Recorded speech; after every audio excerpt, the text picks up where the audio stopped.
Now, when trans activists browbeat government agencies into adopting the terminology of indoctrination, it forced a journalist to call out the lies. But what happens when the journalists themselves are not only condoning but also joining this militant movement? Now, as we mentioned earlier, Sall Grover, the founder of women's social networking app Giggle, rightly objected when presented with a Medicare form that listed her as a birthing parent instead of mother. And credit to Government Services Minister Bill Shorten for swiftly ending this farce, which had been put in place by the coalition. But so outraged were some journalists, they vilified and defamed Grover. Take, for example, Eilish Gilligan of pedestrian.tv, who wrote on Thursday, "The new mother, Sall Grover, has a long history of anti-trans posting online. She is the founder and CEO of Giggle, a female-only social networking app that allegedly uses AI to discriminate against trans people and women of colour." Grover quickly responded, tweeting, "Excuse me, Pedestrian Daily, I have zero history of anti-trans posting online. 2, Giggle does not use AI to discriminate against trans people and women of colour. How dare you make such accusations and print such allegations, especially without even speaking to me?" So, did Pedestrian TV retract and apologise? Of course not. Instead, Gilligan blocked Grover, and now Gilligan's deleted her Twitter account. Her article remains online, but her name no longer appears on it. I mean, talk about gutless.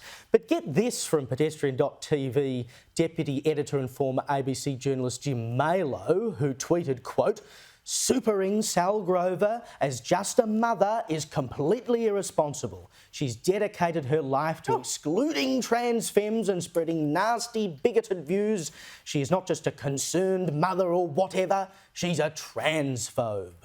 Sorry, who's nasty and bigoted? Mailer also tweeted, "Bill Shorten and Labor are cowards. Seriously disappointing. All my life, Labor have sold out minority rights for power. An absolutely disgusting party, unfit to call itself progressive."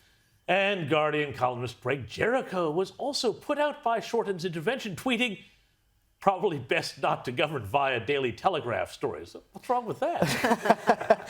And this from Guardian political reporter Amy Ramikis, quote, "If filling in a box labelled birthing parent pierces your identity as a mother, maybe rethink your priorities. You want to call yourself a mother? Fab. So do most people who give birth. No one is stopping you, but fighting against inclusive language actively does harm." I'll tell you what actively does harm, Amy. It's activists masquerading as journalists.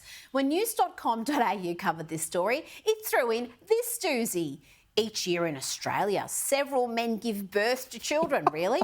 In 2014-2015, as many as 55 men gave birth, according to Medicare records. Really, news.com, really? It could have fooled me, but there was also this from Patricia Karvelis, the host of ABCRN's flagship program Breakfast.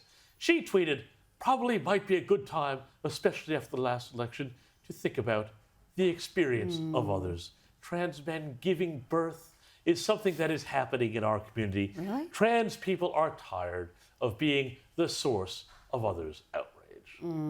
That's the mentality that prevails at your ABC. You're paying for this. Ironically, Karvelis herself summed it up a few years ago. So what's the point of journalism? There are a lot of answers to this question, especially in an era of Twitter,